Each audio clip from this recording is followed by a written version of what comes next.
ketika kita tahu bahwa potensi atau PAD yang disetorkan selama ini kecil, yang kita sepakati di Komisi C adalah kita tidak akan berkunjung kemana-mana.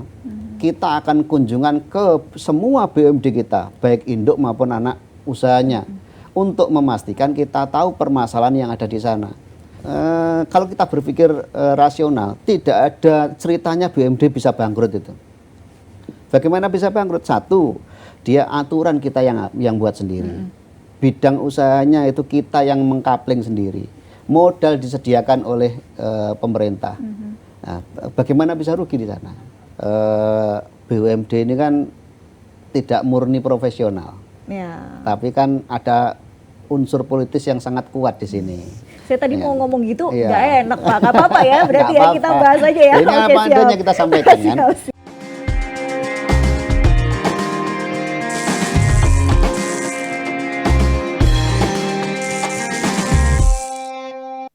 Halo dulur-dulur Jatim, selamat datang di podcast Jatim Channel DPRD Provinsi Jawa Timur. Dan hari ini kita akan ngobrol santai tapi tetap berbobot dengan tamu spesial kita, Bapak Hartono Eskom, anggota Komisi C DPRD Jawa Timur. Dari Dapil 9 Jawa Timur nih, wilayah Ngawi, Magetan, Ponorogo, Pacitan, dan Trenggalek. Selamat datang Pak Hartono. Selamat datang, Assalamualaikum warahmatullahi wabarakatuh. Waalaikumsalam warahmatullahi wabarakatuh. Kalau kita tahu ini biasanya Komisi C itu mengurusi soal keuangan, BUMD, kemudian pembahasan soal Raperda dan PAD begitu ya Pak Hartono ya.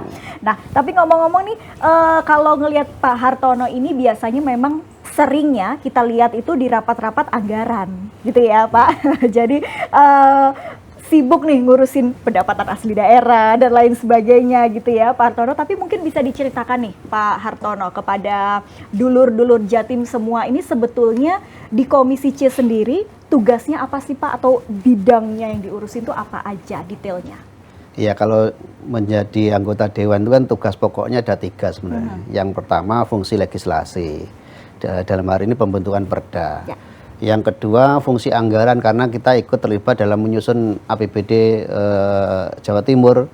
Dan yang ketiga fungsi pengawasan. Nah, itu semua juga dilakukan di Komisi C, tetapi ada pemfokusan masalah mitra kerjanya.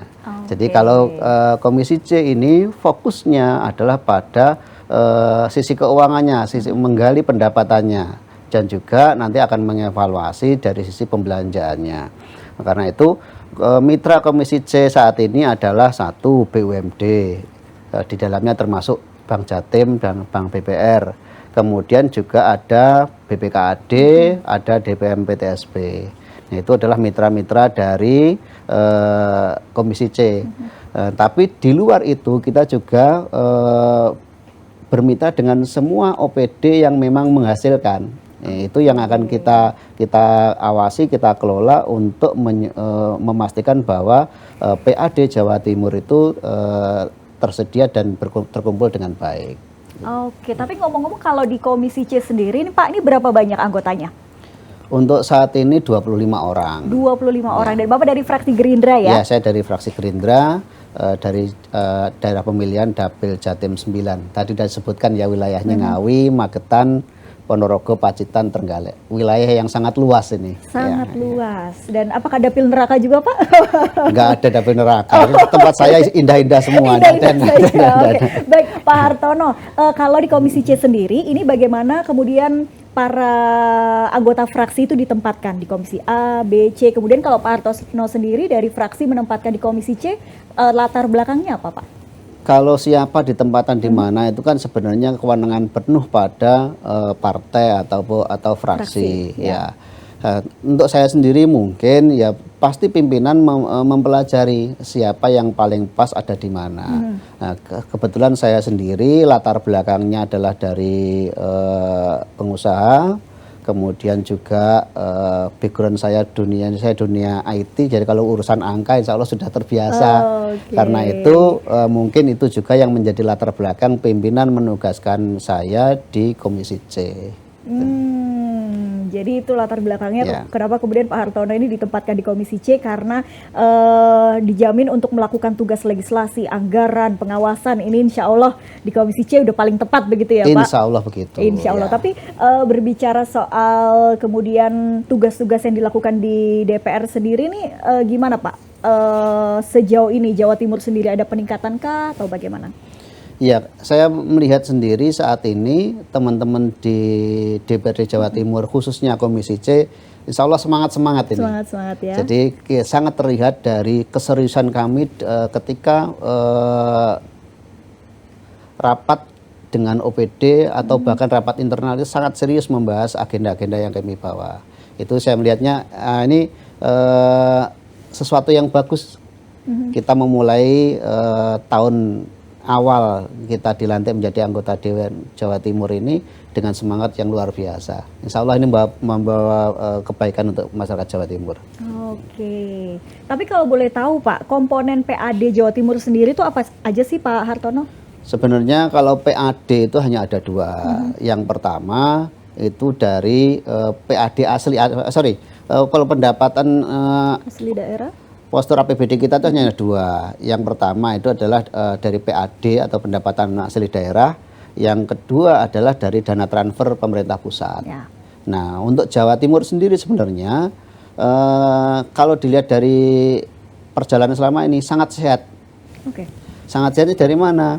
Karena jumlah PAD yang dihasilkan sendiri oleh masyarakat, oleh Jawa Timur itu jauh lebih besar daripada dana transfer dari pemerintah pusat. Kalau kita lihat pada periode yang lalu, kita PAD-nya kurang lebih 17-18 triliun. Kemudian dana transfernya kurang dari 12. Artinya APBD Jawa Timur sangat sehat. Nah, jadi kita tidak bergantung pada dana transfer dari pemerintah pusat. Termasuk itu tren beberapa tahun terakhir juga Ya, seperti insya itu Allah ya tahun Pak? ini pun kita akan masih seperti yang dulu. Oke.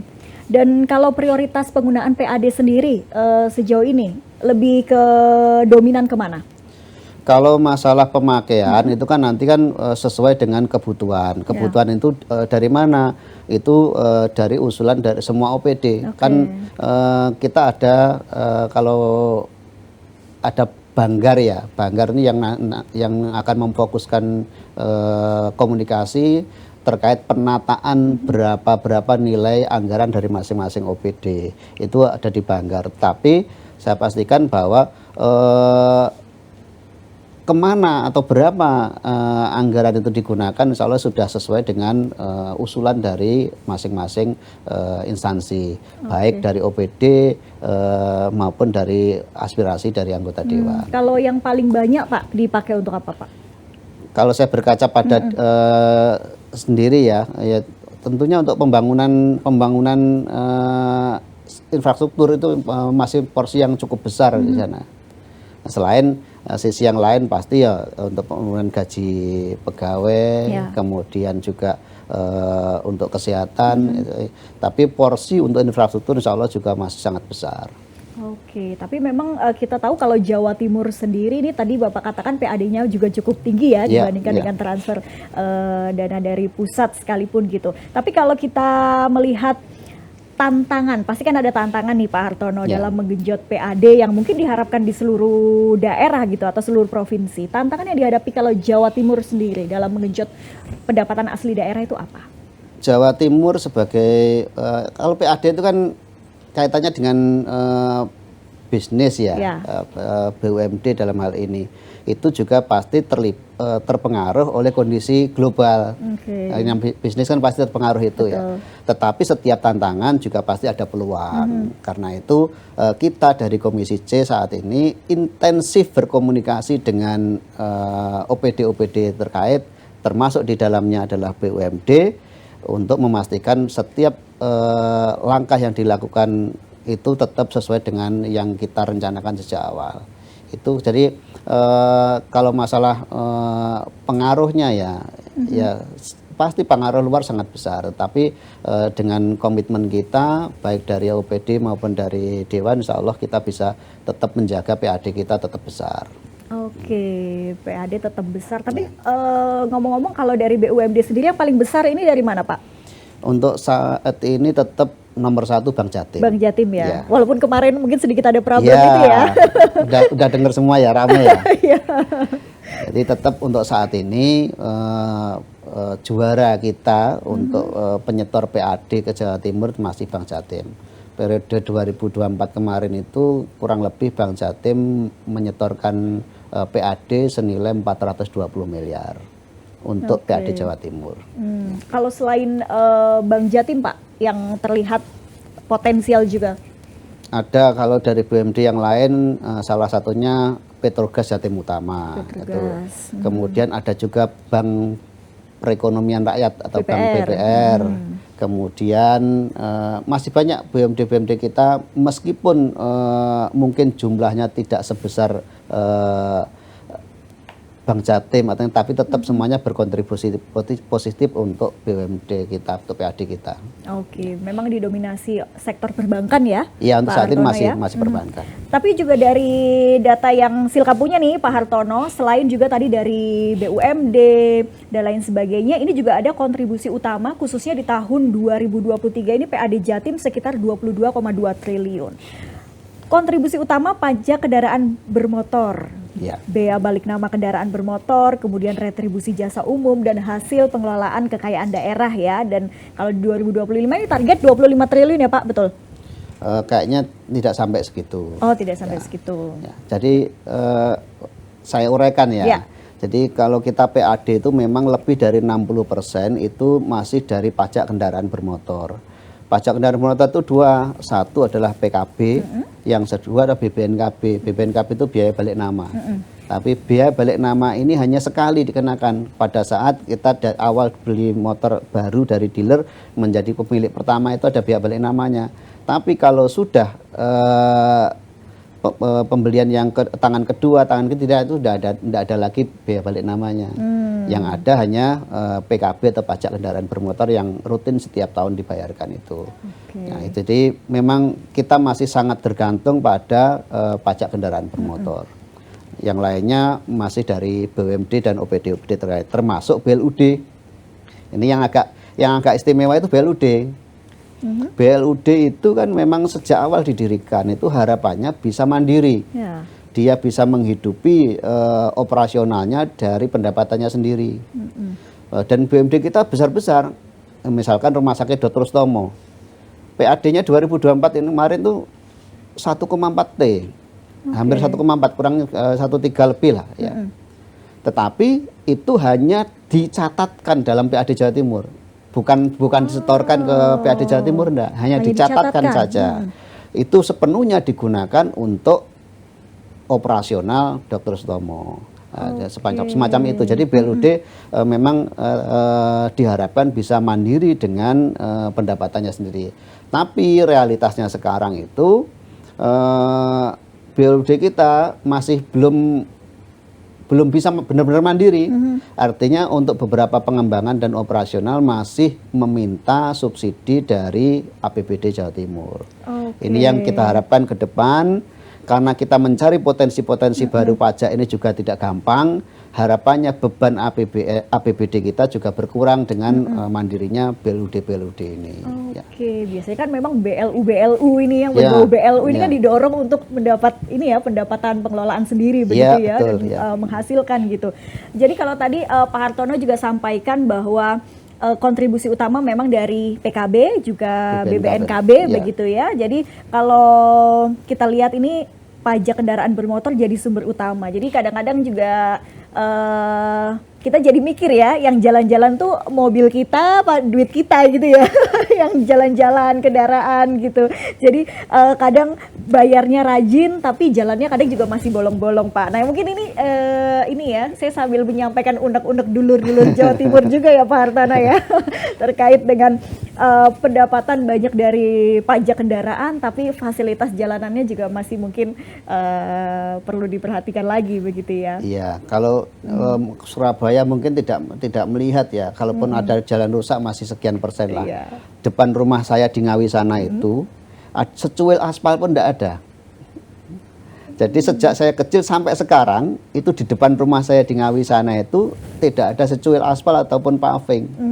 Mungkin nunggu saya jadi anggota dewan ini dulu mungkin ya. Ini sudah ajari nih Pak, berarti mungkin ditunggu nih. Insya sesaat Allah lagi. nanti Insya kita Allah. usahakan ke sana. Nah, Siap.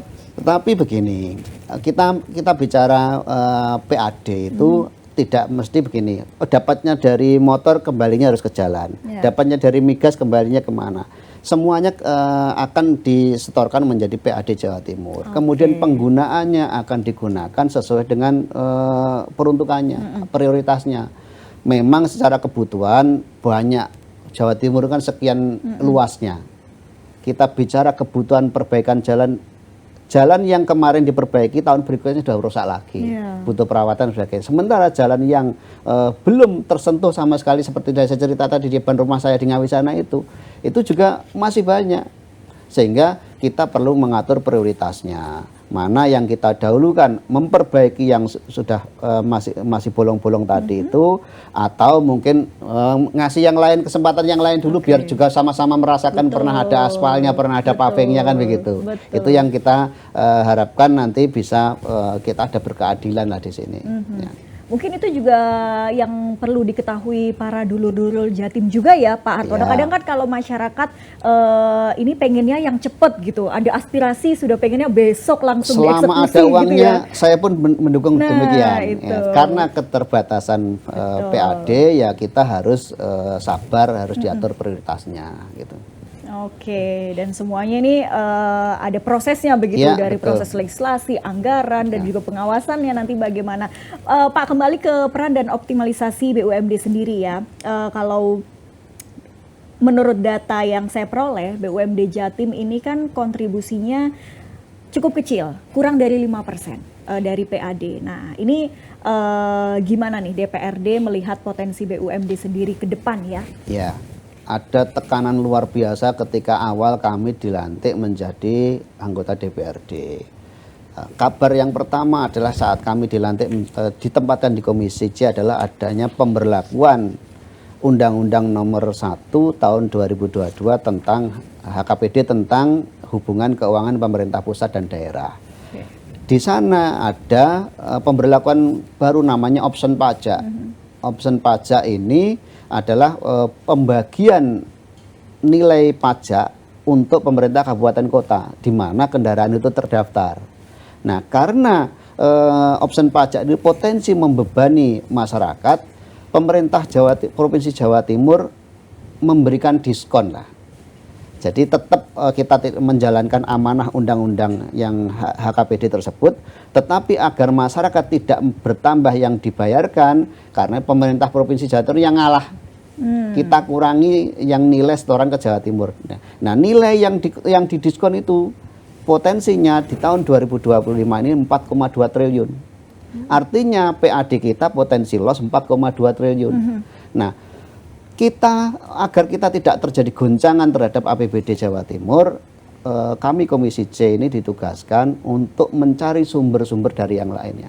Nah, salah satu yang kita harapkan adalah dari BUMD. Tadi kenapa sekarang potensinya kecil. Nah, ketika kita tahu bahwa potensi atau PAD yang disetorkan selama ini kecil, yang kita sepakati di Komisi C adalah kita tidak akan berkunjung kemana-mana. Kita akan kunjungan ke semua BUMD kita, baik induk maupun anak usahanya, untuk memastikan kita tahu permasalahan yang ada di sana. Nah, kalau kita tahu permasalahannya, mungkin ada alternatif solusi, bisa berpotensi untuk meningkatkan PAD Jawa Timur. Harapan kita begitu. Jadi kita tidak bisa langsung menilai, oh ini jelek, ini bagus. Tetapi kan kita harus tahu dulu, kita datang ke sana, kita lihat kondisi existingnya, kita diskusi dengan pengurusnya, agar kita bisa memberikan alternatif solusi. Apakah masih layak untuk diteruskan, atau mungkin perlu di speed up, atau bahkan ada yang perlu diparkir. Nah, ini kan kita juga baru bisa memberikan sikap itu kalau kita tahu kondisi secara real di sana. Jadi Demikian. sudah ada ini ya proses pengawasan tadi, kemudian memunculkan rekomendasi yang harus dilakukan. Tapi sejauh ini Pak Hartono mungkin bisa cerita pengalaman yang sudah dilakukan Komisi C, melakukan pengawasan itu, kemudian dengan berbagai rekomendasi yang dilakukan. Terus biasanya nih seperti apa Pak? Ya. Sepertinya juga gampang-gampang susah gitu ya menghadapi Jadi para stakeholder ini, ada hal yang menarik begini. Ini sesuatu yang kadang tuh ini ya. Saya background saya kan pengusaha juga. Terbiasa ya, namanya pengusaha itu kan semuanya diusahakan sendiri. Yeah. Segala sesuatu diusahakan ya. Tetapi di BUMD ini sebenarnya kalau kita berpikir rasional, tidak ada ceritanya BUMD bisa bangkrut itu. Bagaimana bisa bangkrut? Satu, dia aturan kita yang buat sendiri. Bidang usahanya itu kita yang mengkapling sendiri. Modal disediakan oleh pemerintah. Nah, bagaimana bisa rugi di sana? Nah, kenapa akhirnya kok terjadi ada kerugian, bahkan ada mungkin yang ada sebagian besar juga yang stagnan itu karena satu masalah pengelolaan. Jadi masalah pengelolaan yang kurang baik. Satu karena faktor mungkin yang ditugaskan mengurus itu bukan orang pas yang ada yang membidangi itu. Juga mungkin ada faktor-faktor lain yang mungkin ya iklim usaha kan macam-macam ya. Jadi kita datangi, kita evaluasi untuk memastikan bahwa permasalahan itu bisa diurai satu persatu. Nah, kalau memang tidak bisa diuraikan permasalahannya ya sebaiknya daripada merugi ya kita parkir atau kita tutup gitu. Oke, semakin seru ya perbincangan kita terkait PAD, BUMD. Ini juga pengetahuan juga untuk dulur-dulur Jawa Timur bahwa anggota DPRD kita ini sudah dengan kinerjanya sudah semaksimal mungkin gitu terkait dengan bagaimana meningkatkan pendapatan asli daerah melalui mitra-mitra kerjanya. Pak, monggo loh kalau mau diminum silakan. Silakan supaya terima kasih. Supaya lebih cair ya, seperti minuman kita hari ini. Pak Hartono, tadi kan sudah membahas bahwa memang kendala-kendala itu dihadapi di setiap BUMD dengan berbagai kriteria karakternya begitu ya. Kemudian juga Pak Hartono tadi salah satunya mungkin salah menempatkan orang yang harusnya punya cukup kompeten begitu. Kemudian biasanya setelah diberikan rekomendasi Pak untuk ada nggak cerita yang mungkin selama ini kemudian mereka lakukan dan itu kemudian menjadi baik begitu? Ya. Saya cerita dulu sebelum masuk ke sana ya. Tadi melanjutkan masalah BUMD tadi itu, BUMD ini kan tidak murni profesional, tapi kan ada unsur politis yang sangat kuat di sini. Saya tadi mau ngomong gitu, nggak enak Pak, nggak apa-apa ya, berarti ya kita bahas aja ya. Ini apa adanya kita sampaikan kan, ya bisa kita lihat juga kan siapa yang ada di BUMD kita rata-rata kan ya orang-orang yang dekat dengan penguasa kan begitu. Tapi meskipun demikian, tidak ada salahnya juga. Nah, kalau dekat dengan penguasa artinya kan komunikasinya enak dengan pimpinan. Tetapi ya harus orang yang bisa mengurus itu. Jangan hanya asal dekat dengan pimpinan kemudian ditempatkan di sana. Tapi orang-orang yang memang mau belajar, mau mengurus perusahaan dengan BUMD dengan benar. Nah, kemudian tadi bicara sudah diberikan rekomendasi. Hasilnya bagaimana? Ya, kami Komisi C ini kan tugasnya pengawasan. Tidak bisa mengeksekusi langsung. Artinya, oh kamu kinerja jelek kita pecat, tidak bisa begitu. Yang kita bisa lakukan adalah mengevaluasi. Dulu pada awal seperti ini kita buat mereka membuat target. Dengan membuat perencanaan bisnis, kita membuat targetnya tahun ini akan menyerahkan PAD sekian. Kemudian setiap saat kita melakukan pengawasan apakah dalam mencapai target itu masih on the track ya, masih sesuai dengan relnya. Seperti hari ini tadi kami mulai pagi sampai malam ini belum selesai rapat di Komisi C. Itu untuk memastikan bahwa semua OPD atau BUMD yang bermitra dengan Komisi C ini dalam progresnya sekarang ini di bulan sekarang udah bulan Mei ya. Di bulan yang sekian ini realistis nggak bisa mencapai target itu di akhir tahun nanti. Ya, kalau misalkan ternyata masih jauh di sana, kita lihat ada permasalahan apa di sana. Nah, kalau ternyata ada potensi, ternyata udah potensi udah mendekati, meskipun masih setengah jalan tapi masih ternyata pencapaiannya bagus, mungkin nanti di saat perubahan anggaran kita bisa meningkatkan lagi targetnya. Itu yang kita lakukan. Tetapi kembali lagi, kita itu sekedar memberikan referensi atau tidak bisa mengeksekusi. Kita bisanya memberikan pendapat adanya begini. Kalau itu dieksekusi ya alhamdulillah. Kalau tidak ya kita tidak bisa apa-apa. Kita tugasnya hanya pengawasan gitu. Ya. Tapi tetap masih lebih banyak yang untung dibandingkan yang rugi kan Pak Hartono Insya Allah ya? begitu. Insya Allah begitu ya. Meskipun untungnya ya belum sebesar yang diharapkan, tapi masih positif lah. Gitu ya. Pak Hartono, tapi tadi saya sedikit penasaran bahwa Pak Hartono juga mengamini bahwa BUMD kita syarat politis begitu ya. Tapi kan mereka juga melalui fit and proper test Pak. Nah ini seperti apa? Kenapa kemudian yang harusnya ya kita mengharapkan orang-orang yang di dalamnya ya memang kompeten untuk menjalankan bidang itu gitu atau sektor tersebut? Ya, kita bicara fit on purpose test kan, yang ngetes yang mereka, yang tahu aturannya mereka, ini jeruk makan jeruk ini ya.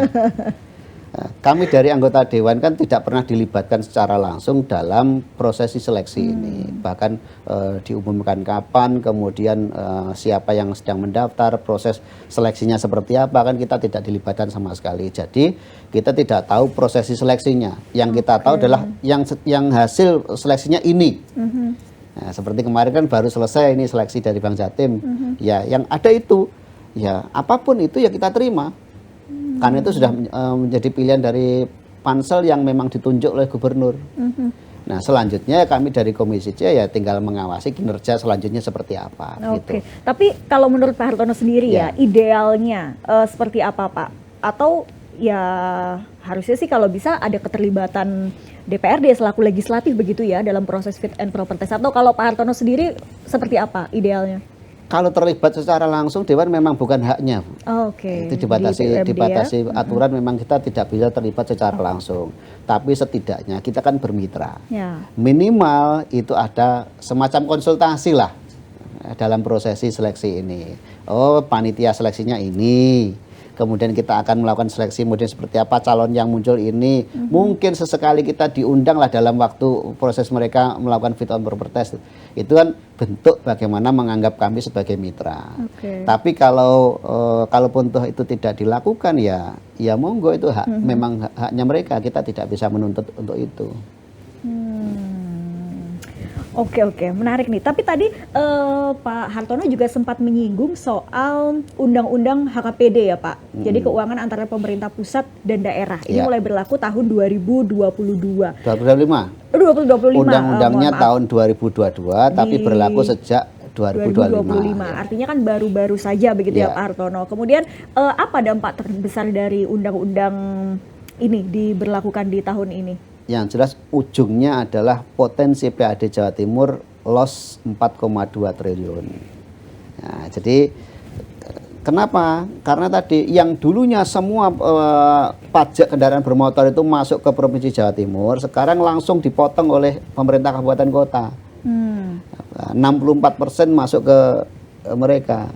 Kemudian baru sebagian masuk ke Provinsi Jawa Timur. Nah, itu dari situ jelas sekali seberapa besar yang hilang. Tadi akumulasinya kalau kita hitung di tahun 2025 ini ada 4,2 T yang akan hilang dari pajak kendaraan bermotor untuk PAD Jawa Timur. Oke, jadi bisa dibilang ruang geraknya lebih terbatas Pak? Atau gimana kalau Pak Hartono melihat? Ya kalau dananya terbatas ya pasti ruang geraknya lebih terbatas. Tetapi kan kita tidak berhenti terus menyerah kan enggak. Akhirnya kita ada potensi loss 4,2 T, kita mencari sumber-sumber yang lain. Di antaranya tadi kita menggenjot sumber pendapatan dari BUMD dan OPD-OPD yang lainnya. Oke, itu langkah yang dilakukan DPRD ya. Dalam menyesuaikan nih struktur PAD ke depannya. Oke, menarik sekali dan juga mungkin ini menjadi perhatian juga para dulur-dulur Jawa Timur yang sebelumnya mungkin tidak paham bahwa ternyata baru saja nih implementasi dari Undang-Undang HKPD ini dilakukan di tahun 2025, kemudian juga terkait dengan PAD kita, berapa banyak, seberapa besar kinerja yang sudah dilakukan dalam optimalisasi BUMD dari DPRD Provinsi Jawa Timur sendiri. Ini luar biasa. Kalau jangka panjang nih Pak Hartono, dalam upaya peningkatan PAD, apa yang mungkin sudah dibuat rancangannya gitu dari DPR sendiri? Ya, kita mendorong begini. Satu dari sisi peraturan, kita ingin peraturan yang lebih menjamin proses di BUMD, mulai dari seleksi pimpinan sampai nanti ruang geraknya BUMD itu tertata dengan baik. Karena itu saat ini Komisi C sedang membahas Raperda perubahan terkait nomor 8 tahun 2019 terkait dengan BUMD. Raperda ini tujuannya untuk menyesuaikan perubahan zaman. Oke. Ya, jadi banyak BUMD kita itu sekarang harus dibuatkan perda baru. Nah, perda-perda baru per masing-masing BUMD tadi itu sekarang ini kan tergantung pada perda induknya, yaitu Perda nomor 8 tahun 2019 ini. Nah, itu yang pertama, kita menata dari sisi aturan. Yang kedua, kita memastikan bahwa BUMD kita itu bekerja sesuai dengan yang diharapkan. Kita cari pemimpin yang memang ada sesuai dengan tupoksinya. Kemudian memastikan bahwa perjalanannya ini diawasi dengan benar, sehingga target PAD yang dibebankan ke sana itu juga akan tercapai. Itu yang kita harapkan. Oke.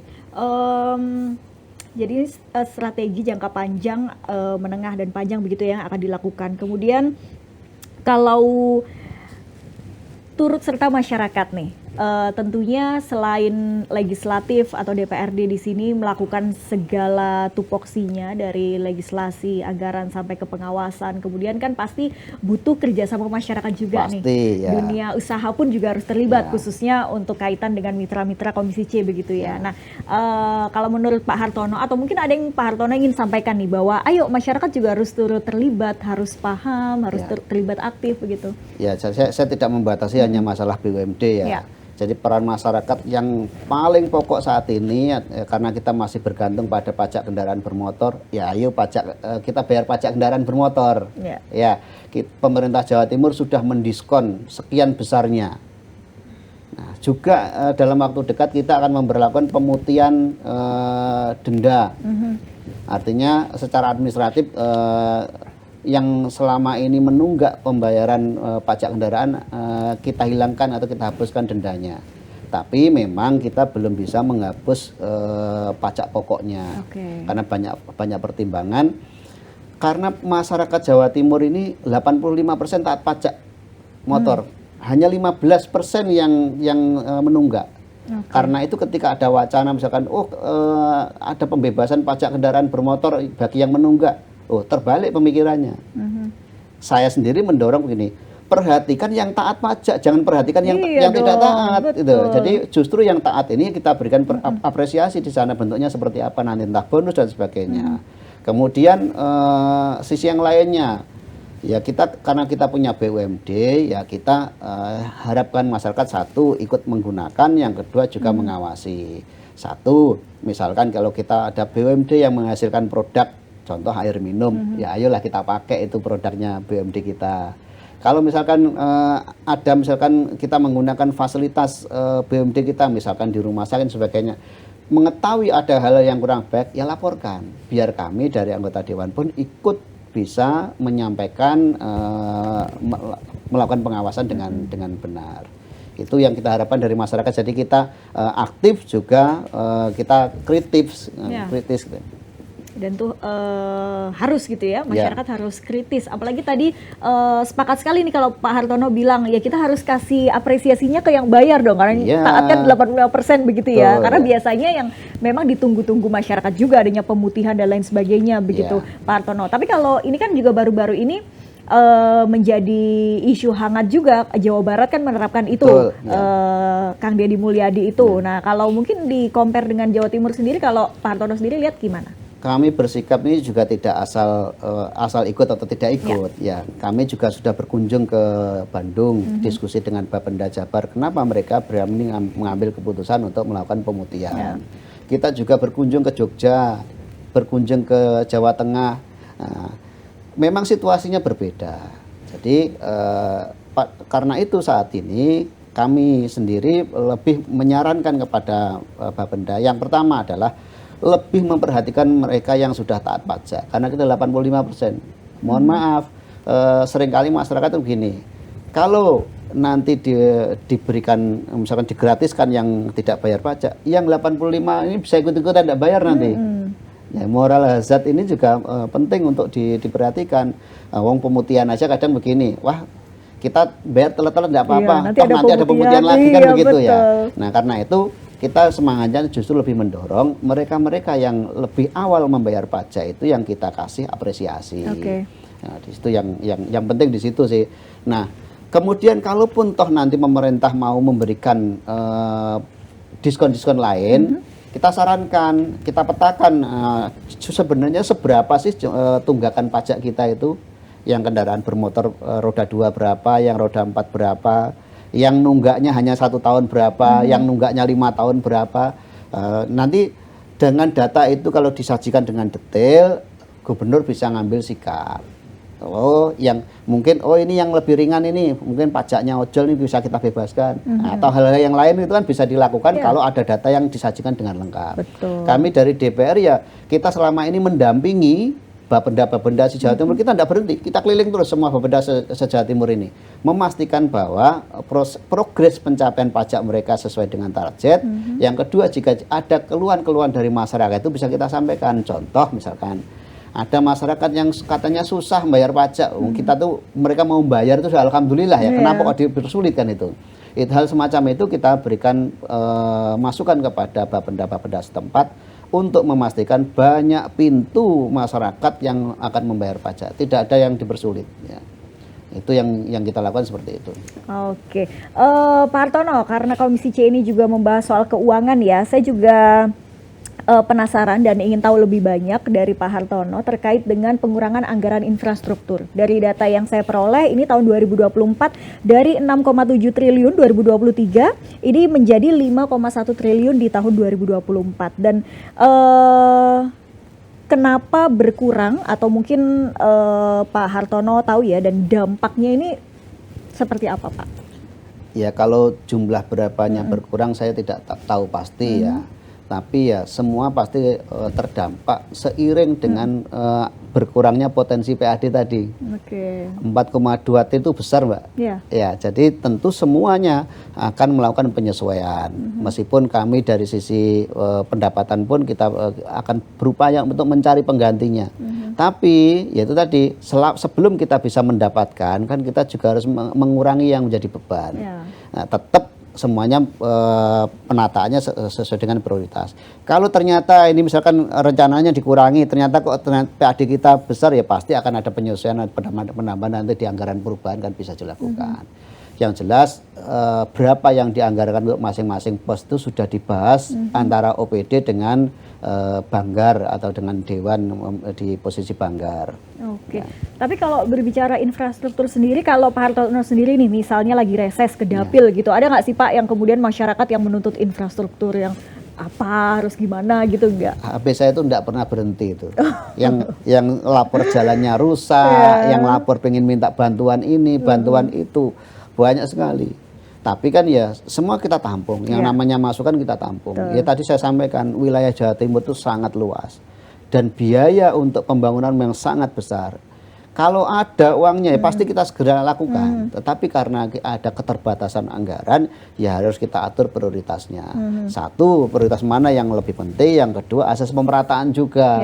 Jangan hanya meskipun ini penting, semuanya kalau bilang penting, yang penting. Gitu. Iya betul. Tapi kan sama di keluarga kita, kalau uangnya seberapa, kita pakai untuk apa kan ya harus pengaturan prioritasnya itu. Pak Hartono, tapi mungkin kita agak flashback sedikit gitu ya. Pak Hartono kemudian memutuskan mencalonkan diri jadi anggota DPR saat itu, apa sih Pak motivasinya atau alasannya gitu? Ya mungkin panggilan. Ya. Jadi Saya sebenarnya berpolitik sudah lama. Saya berkecimpung di politik itu sejak tahun 98, 99, masa reformasi lah. Saya sudah aktif mulai di politik. Dan langsung memang di politik praktis. Tetapi sejak awal saya memposisikan diri, saya tidak ingin mencalon diri menjadi anggota dewan. Saya lebih memilih untuk membesarkan usaha yang memang baru saya rintis. Saya alhamdulillah sejak awal lulus itu tidak pernah ngelamar kerjaan saya. Karena saya sudah mendirikan usaha, mendirikan CV sejak masih mahasiswa. Jadi saya begitu lulus ya saya membesarkan usaha saya. Alhamdulillah sampai sekarang masih berjalan. Bidang apa Pak Hartono kalau boleh tahu? Saya konsultan IT. Jadi bidang saya bidang IT. Jadi selama ini meskipun saya aktif di politik tetapi fokusnya tetap fokus bisnis. Nah, kemarin di 2019 ketika masa-masa ini ya, masa-masa sulit ya. Kemudian saya dipanggil lagi oleh teman-teman senior untuk lebih dalam ngurusi politik. Dan karena ya ini juga atas saran senior, ya saya nurut. Yang namanya orang kan ya tetap kita ingin ke depan tidak hanya urusannya tidak hanya uang ya, tapi kita juga ingin berkontribusi untuk masyarakat. Dan saya lihat sendiri begitu saya memulai langkah untuk menjadi caleg ini, saya keliling satu persatu wilayah memulai dari nol itu mulai mantep justru. Oh ternyata mungkin ini jalan saya untuk mengabdi kepada masyarakat. Memang tidak berat, citra DPR sekarang kan jelek sekali ya. Tapi mungkin di antara sekian yang mungkin kurang baik, mungkin saya bisa berkontribusi untuk masyarakat. Meskipun secara umum pandangan terhadap dewan itu masalah jelek sekali. Ya, kalau hanya berpikir untuk diri sendiri saya enak ngurusi kantor aja. Tetapi dengan menjadi anggota dewan kan kita tidak hanya bermanfaat untuk diri saya dan keluarga, tetapi bisa bermanfaat untuk masyarakat. Tapi ada satu momen tertentu nggak sih Pak Hartono yang kemudian mungkin ketika menemui masyarakat, ketika kampanye mungkin atau lain sebagainya, kemudian hati tersentuh dan semakin seperti tadi Bapak bilang bahwa saya semakin mantep nih berada di politik ini. Ya, ada yang baik, ada yang jelek. Oh, gitu. Ya, orang yang tulus membantu itu juga banyak. Saya sampaikan ke mereka, saya punya rencana seperti ini. Jadi salah satu kalau wilayah saya kan, wilayah dapil saya itu kan banyak pertanian, ada nelayan juga di wilayah Trenggalek, wilayah Pacitan, hutan, peternakan, kan wilayahnya banyak kampungnya. Saya tergeraknya kan mindset bisnis saya jalan. Saya bergerak di dunia pemberdayaan. Nah, orang-orang yang membantu saya bergerak yang tulus itu banyak sekali. Bahkan sebenarnya ketika saya berhasil pun dia tidak ada jaminan bahwa dia mendapatkan sesuatu dari saya, tapi dia tulus membantu saya. Tapi di antara sebagian banyak itu juga ada satu dua yang sebenarnya ya gini, kadang itu gini, berbuat baik itu kalau 1 kali, 2 kali itu oke. Tapi kalau kadang itu dianggap sebagai kewajiban. Betul. Itu loh yang kadang orang menilai kita itu harus setiap saat ready untuk mereka. Nah ini kan kita kan juga punya keluarga, juga punya waktu-waktu untuk yang lainnya. Nah ini kadang sebagian masih menilai anggota dewan itu ya semua ketika diminta ya harus segera. Nah ini yang seperti ini mungkin kita perlu pemahaman, kesadaran politik kita harus berbeda lah daripada yang dulu-dulu. Dan ini butuh waktu lah ini. Ya. Saya menyadari untuk itu ya.